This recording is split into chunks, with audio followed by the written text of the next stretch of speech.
பள்ளி மாணவர்கள் நீண்ட நாள் கோரிக்கை ஏற்று பேருந்து சேவை தொடங்கி வைத்த விழுப்புரம் எம்எல்ஏ டாக்டர் லட்சுமணனுக்கு நன்றிகளையும் பாராட்டுகளையும் தெரிவித்தனர். விழுப்புரம் மாவட்டம் கோலியனூர் ஒன்றியத்தின் கள்ளப்பட்டு கிராமத்திலிருந்து பள்ளி மாணவர்கள் வசதிக்காக காலை நேர பேருந்து சேவையை விழுப்புரம் எம்எல்ஏ ரா லட்சுமணன் இன்று தொடங்கி வைத்தார். இந்த கிராமத்திலிருந்து வளவனூர் உள்ளிட்ட பகுதிகளில் பள்ளிக்கு செல்லும் மாணவர்கள் பொதுமக்கள் காலை நேரத்தில் உரிய பேருந்து வசதி இல்லாததால் அவதியுற்று வந்தனர்.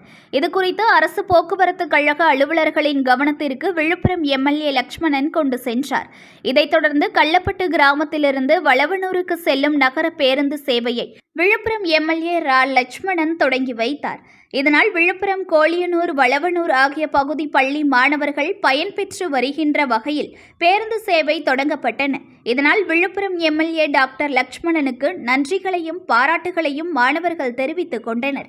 விழாவில் கோலியனூர் ஒன்றிய குழு தலைவர் சச்சிதானந்தம், அரசு போக்குவரத்து கழக பொது மேலாளர் சதீஷ்குமார், துணை மேலாளர் சிவக்குமார் உள்ளிட்டோர் பங்கேற்றனர்.